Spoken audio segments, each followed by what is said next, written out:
¿Qué tal? ¿Cómo están? Bueno, seguimos, que iniciamos el periodo académico con la parte de hechos y actos jurídicos y el tema uno, unidad uno, tema uno. ¿Qué dice, según el programa, el Código Civil Partes? Bueno, vamos a hacer una pequeña historia de lo que fue la legislación civil en nuestro país desde los inicios, ¿verdad?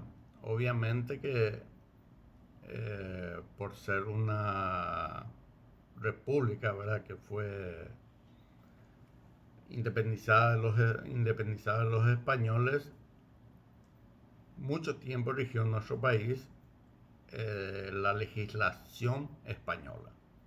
Nos regíamos por la legislación española. Bueno, posteriormente Paraguay en 1811 se independizó, ¿verdad?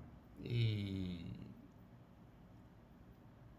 parcialmente ya cambió su legislación, ¿verdad? En 1870 eh, se dio o se produce lo que se ha llamado la recepción del derecho argentino en el Paraguay. O sea, trajimos la legislación argentina para su aplicación en el Paraguay. Copiamos, así directamente hablando, ¿verdad? Copiamos, pero en esos momentos no había otra opción, ¿verdad? Entonces copiamos y trajimos el famoso Código Civil de Vélez Sarsfield. Un código muy bueno, ¿verdad? Muy bueno, que rigió nuestro país hasta el año 1987, fecha en la cual entró a regir este Código Civil que tenemos nosotros, ¿verdad? ¿Cómo nació este Código Civil? La Comisión Nacional de Codificación le, le encomendó al jurista paraguayo Luis de Gasperi la elaboración de un anteproyecto para lo que sería en adelante el Código Civil paraguayo. Bueno, este jurista, este notable jurista paraguayo, elaboró un Código Civil, un proyecto, un anteproyecto de Código Civil y remitió a la Comisión Nacional de Codificación, quien realizó algunas modificaciones, ¿verdad? Casi todos los articulados del Código Civil son originales de la idea de Luis de Gasperi, paraguayo. Y bueno, se encargó entonces de, la, de hacer aportes la Comisión de Codificación, eliminando algunos artículos y agregando otros, con lo que quedó lo que actualmente es nuestro Código Civil. Bueno, lo más llamativo en nuestro Código Civil es que se produjo lo que se denomina la unificación de las obligaciones civiles y comerciales. Antiguamente teníamos un código civil y un código comercial aparte, ¿no? Con relación a las obligaciones, entonces eh, era, se confundía mucho, era muy difícil para saber la competencia, ¿verdad? Si era el código civil, si era el código comercial. Entonces, con este nuevo código civil lo que se resolvió es unificar.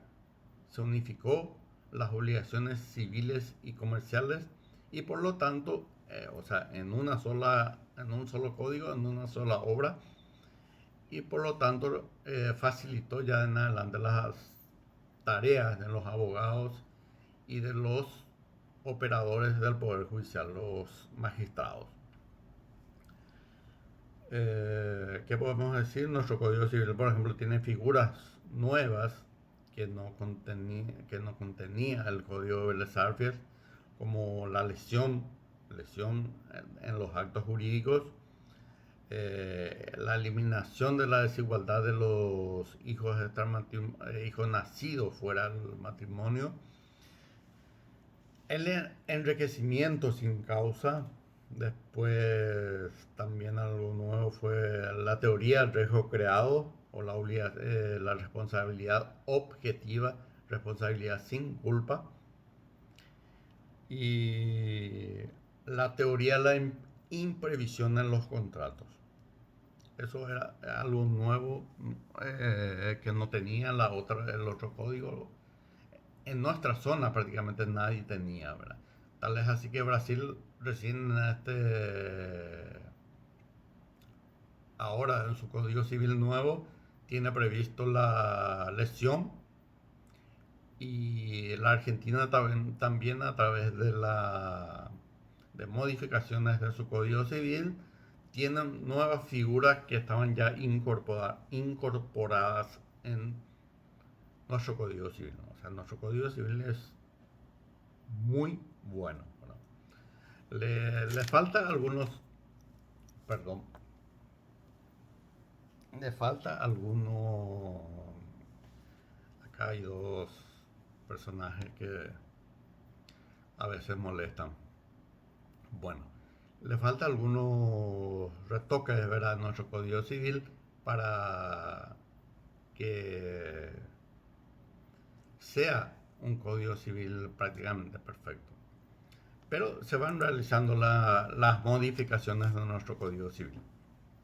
Bueno, yendo a lo que nuestro programa nos pide, el código civil tiene 6 partes, una parte preliminar y 5 libros. Una parte preliminar y 5 libros.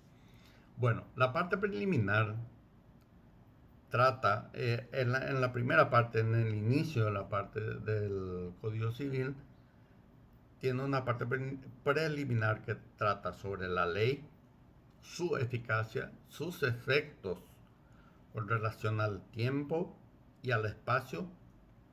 Eh, También tiene reglamentaciones sobre la interpretación y aplicación de esas leyes. O sea, de lo que va a ser el Código Civil. Bueno, después estamos con los 5 libros que contiene el Código Civil. El primer libro trata de las personas y derechos personales con relación a la familia. Una materia que ustedes habrán desarrollado en el primero, en el segundo curso, eso ya no recuerdo bien, que es derecho civil persona, derecho civil familia. Bueno, el libro segundo es lo que a nosotros nos interesa, de los actos jurídicos y de las obligaciones. Esta es nuestra materia en sí, ¿verdad? Que en el transcurrir del año vamos a estar viendo todo lo que el Código Civil menciona al respecto. Todas las instituciones que corresponden a los hechos y actos jurídicos y obligaciones. El libro tercero trata de los contratos y otras fuentes de las obligaciones, que también incluyen contratos, no, pero esas otras fuentes de las obligaciones vamos a desarrollar nosotros en nuestra materia. ¿Ahí está? Bueno, el libro cuarto es Derechos Reales, o comúnmente como se le dice, Derecho de Cosas, sobre las cosas. Y el libro quinto trata de la sucesión por causa de muerte. Y allí se completa eh, el Código Civil. ¿Verdad? Acá tengo un Código Civil medio viejito, ¿verdad? Pero así está dividido. En la parte preliminar, el título primero, el libro primero, el libro segundo, el libro tercero, el libro cuarto, va por orden, ¿verdad? Bueno, siguiendo el programa, el libro segundo nos pide justamente lo que les había dicho, ¿verdad? Que es nuestro tema específico, nuestra materia en específica. El libro segundo encierra 2 partes denominados títulos, ¿verdad? El título primero es de los hechos y actos jurídicos y el título segundo está denominado de las obligaciones. Entonces, empezamos nosotros con el denominado título primero, hechos y actos jurídicos, que es lo que le corresponde a nuestra materia en sí, ¿verdad? Conforme a nuestro programa. Bueno, en primer lugar, tenemos que saber qué es un hecho jurídico, ¿verdad? Un hecho jurídico o hechos jurídicos son acontecimientos que tienen una consecuencia jurídica, ¿verdad? Ese acontecimiento puede ser ocasionado por el hombre o puede ser ocasionado por la naturaleza. Dependiendo de la cuestión, hay esta, perdón, esta normativa nos va a decir cuáles son los hechos que tienen relevancia jurídica y cuáles no, ¿verdad? Entonces, los hechos jurídicos son los acontecimientos susceptibles de producir alguna adquisición, modificación, transferencia o extinción de derechos y obligaciones. O, así en forma breve decir, son acontecimientos susceptibles de producir alguna consecuencia jurídica. El hecho, por ejemplo, el hecho de que yo tome un vaso de agua es un hecho, pero no es un hecho jurídico porque no tiene la relevancia jurídica necesaria. Al derecho no le importa ese hecho en sí, ¿verdad? Porque yo tomo agua, porque leo el diario, ¿verdad? Son hechos, ¿verdad? Pero sin relevancia jurídica. Ahora, el hecho del nacimiento de una persona ya tiene una relevancia jurídica. ¿Por qué? Porque ahí entramos ya primero en la paternidad o maternidad y maternidad, ¿verdad? El derecho constitucional de tener un papá o una mamá responsable,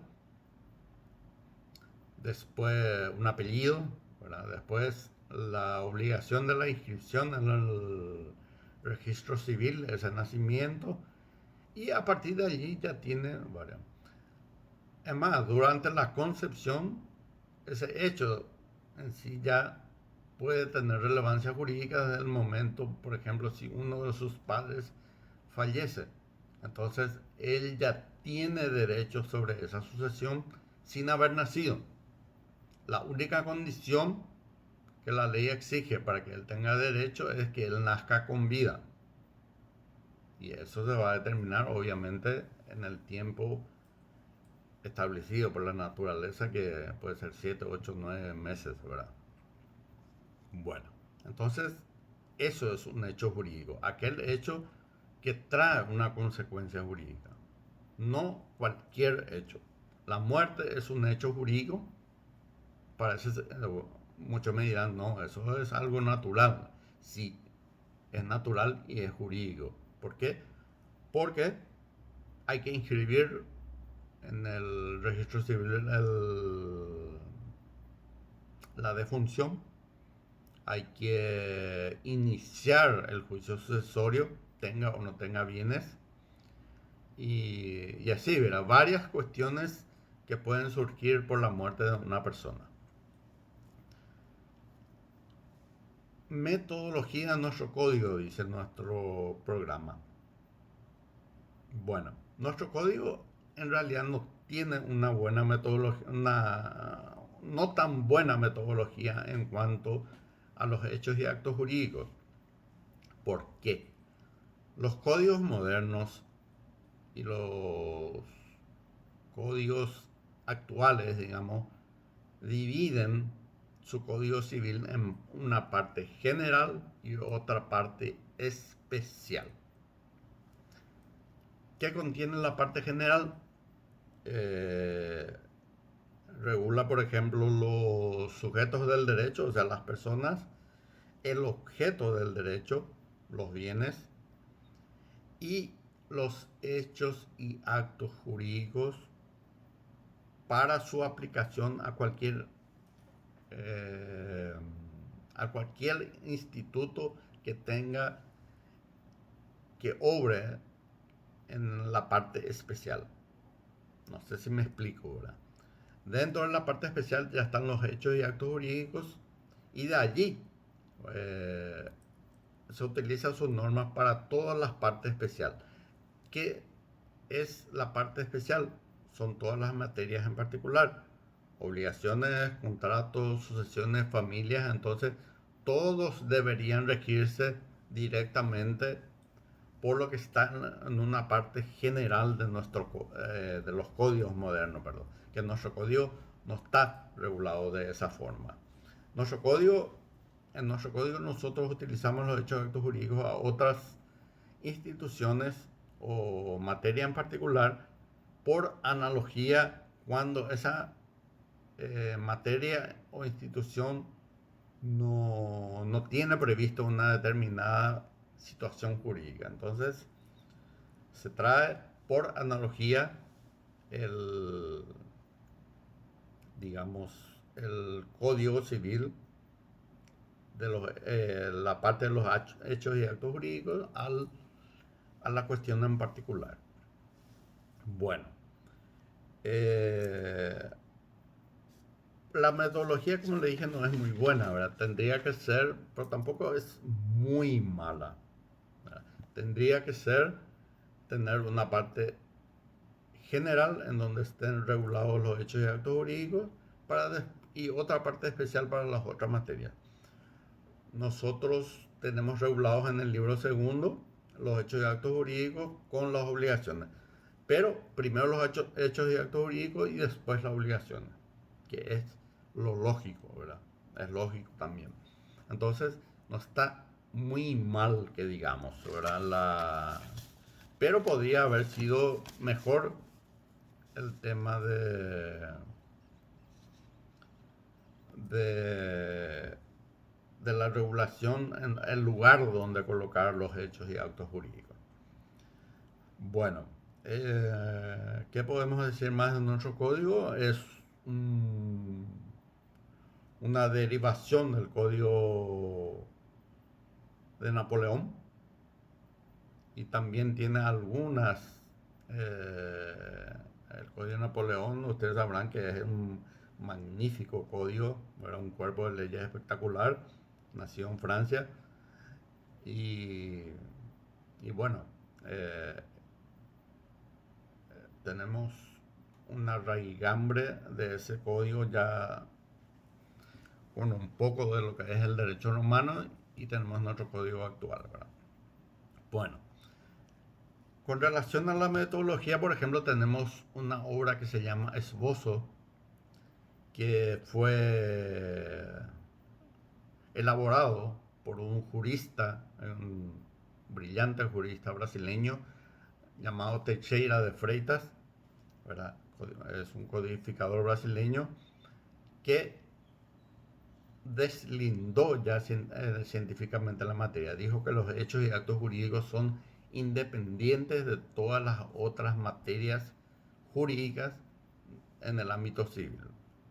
En su obra El Esbozo, ¿verdad? El Esbozo fue una obra espectacular que fue utilizado inclusive por Vélez Sarsfield como modelo. Luis de Gasperi también lo utilizó como en ciertas partes como modelo para nuestro código civil actual. Y aunque ustedes no lo crean, el esbozo, ¿verdad? El esbozo sería un anteproyecto del código civil para Brasil, nunca fue aprobado en el Brasil, ¿verdad? Los motivos desconozco, ¿verdad? Pero eh, ya es parte de la historia, ¿verdad? Bueno, seguidamente tenemos al... Nuestro programa nos pide el hecho como fuente y el hecho como objeto del derecho, ¿verdad? Bueno, el hecho es un acontecimiento producido en el mundo exterior sensible a la percepción de los sentidos. Eso es un hecho. Es un acontecimiento producido en el mundo exterior sensible a la percepción de los sentidos. O sea, que la gente pueda percibir, ver lo que ocurrió, ¿verdad? Pero, como le había dicho anteriormente, a nosotros solamente nos interesan los hechos que tengan relevancia y consecuencias jurídicas, no cualquier hecho, ¿verdad? Bueno, entonces, eh, los hechos como fuente de derecho, podemos mencionar que existe siempre un hecho que antecede al derecho, ¿verdad? Sin que ocurra un hecho prácticamente, la ley es estática, ¿verdad? Pero sin que haya ocurrido un hecho, no se puede entrar en la utilización de las normas. Por ejemplo, si yo estuve más de 20 años ocupando una propiedad, es un hecho, el hecho que yo esté ocupando.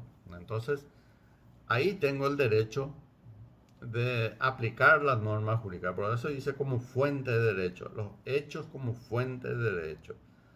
Con eso nace el derecho.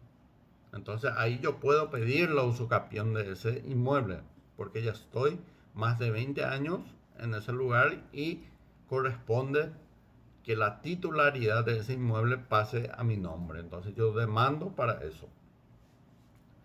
Si yo voy recorriendo por la calle, ¿verdad? Y por el simple hecho de conducir o recurrir no altera ninguna norma jurídica. Pero si yo colisiono o alguien colisiona contra mi vehículo, entonces allí sí entra como fuente del derecho ese hecho en sí. El accidente que va a ser las normas del Código Civil para la indemnización en caso de quien sea culpable, ¿verdad? Y en otros casos puede tener también relevancia penal, ¿verdad? Si hubo muerte o lesiones, ¿verdad? Pero eso no nos interesa a nosotros, ¿verdad? Bueno, después hablamos de los hechos como objeto del derecho. Eh, Cuando hablamos de hechos como objeto del derecho, estamos hablando de efectuar una prestación. ¿Qué es una prestación? Es se haya identificada la prestación de la obligación como dar, hacer o no hacer. Esos tres, ¿verdad? La de dar una cosa, no hacer o no realizar un determinado hecho o acto, y la de hacer, realizar, la obligación de hacer algo, ¿verdad? Bueno, esa prestación eh, se le alude como hecho objeto del derecho. Es cuando la doctrina clásica se refiere a los hechos como objeto de los derechos. El otro era fuente, ¿verdad? ¿Cómo nació? Tuvo que haber un hecho para que se aplique el derecho. Y en este caso, cuando hablamos de objeto, los hechos como objeto del derecho, estamos hablando de la prestación en sí, la obligación de hacer, de dar, hacer o no hacer, ¿verdad? Eh, en cuanto a la obligación de dar, podemos decir que es una obligación de realizar un hecho positivo, ¿verdad? Por ejemplo, eh, dar una cosa cierta, ¿verdad? O sea, está obligado a entregar 100.000 kilos de soja, ¿verdad? Entonces, ese es el objeto de la prestación, el dar esos 1.000 kilos o tantas toneladas de soja. La obligación de hacer puede ser la obligación de la construcción de una vivienda, ¿verdad? Se le pone un tiempo determinado a un arquitecto o un ingeniero para la realización o culminación de esa obra, y si no lo hace, entonces él tiene la obligación de hacer y puede ser compelido judicialmente al cumplimiento dentro del plazo o el pago de una indemnización. Y la obligación de no hacer es un deber de abstención, el no hacer, ¿verdad? Abstenerse de realizar algo. Por ejemplo, en un contrato, es un, ¿cómo se dice? Un hecho negativo. Por ejemplo, en un contrato de locación, en donde se estipula en una de las cláusulas que queda prohibido realizar mejoras en el inmueble locado.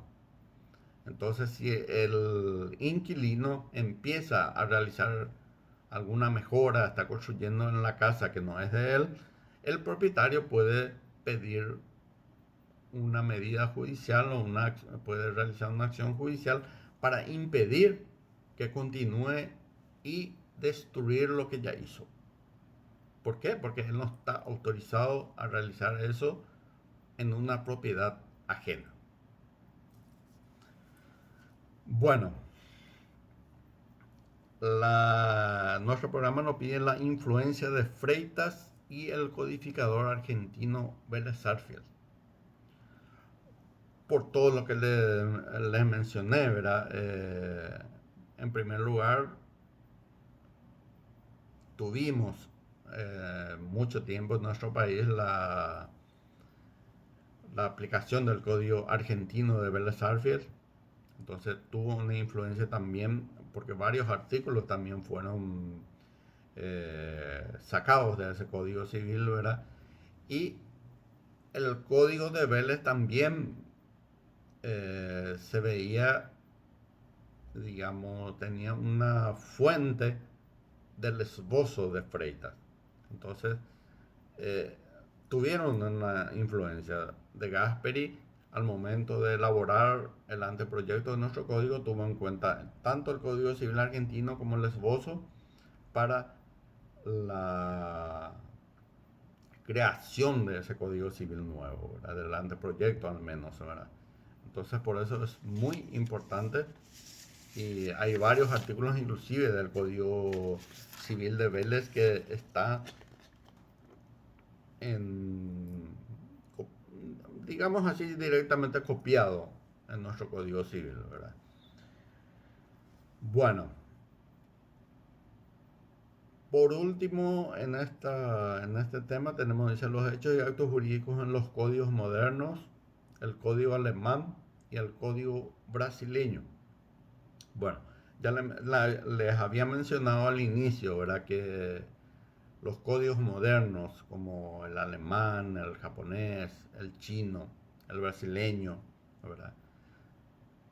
Siguen la metodología de dividir al Código Civil en dos partes.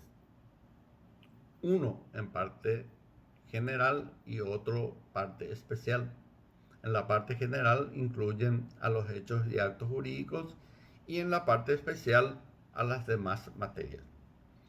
Entonces, eh, los códigos modernos, tanto el alemán como también el brasileño, utilizan esa metodología eh, distinta al nuestro, ¿verdad? Y regula la materia de los perdón, la materia de los hechos y actos jurídicos en la denominada parte especial. Ya no está dentro de la parte especial, como nosotros, por ejemplo, tenemos en el libro segundo, hechos y actos jurídicos y obligaciones. Y cuando exista una situación, ya sea en los contratos, en el libro de contratos, en el libro de sucesiones de personas, etcétera, obviamente que nazca de un hecho, necesariamente tenemos que utilizar los hechos y actos jurídicos por analogía. O sea, no hay problema en traerlo, pero lo correcto sería que esté en una parte especial bien diferenciada de las demás materias para que se pueda individualizar y saber, ¿verdad? Porque hay algunos que no reconocen la utilización analógica de los hechos y actos jurídicos en otra materia, ¿verdad? Que es lo que corresponde, ¿verdad? Que reconozcan o no reconozcan ya es otra situación. Pero en fin, eh, entonces los códigos modernos optan por una parte general en la cual incluye los hechos y actos jurídicos y una especial en la cual incluyen todas las otras materias, ¿verdad? Eh, Sería un poco mejor, ¿verdad? Que sea la clase presencial en este caso para que le pueda hacer un cuadro sinóptico y puedan entender un poco, ¿verdad? Pero creo que así ya se entiende también un poco. Y cualquier duda, como les dije, pueden consultar en el grupo, lanzar las preguntas en el grupo que yo les voy a contestar. A lo mejor no, inmediatamente no le contesto, pero sí le voy a contestar en el día, ¿verdad? Para que ustedes puedan evacuar todas esas dudas que tengan. Con esto culminamos este tema uno y para la próxima clase espero, ¿verdad?, que podamos ya desarrollar dos temas por día. Porque, como les dije en la presentación, es un poco extensa nuestro programa y tenemos que procurar llegar al final del año académico desarrollando todo el programa. Estamos. Buenas noches a todos y nos vemos el próximo lunes.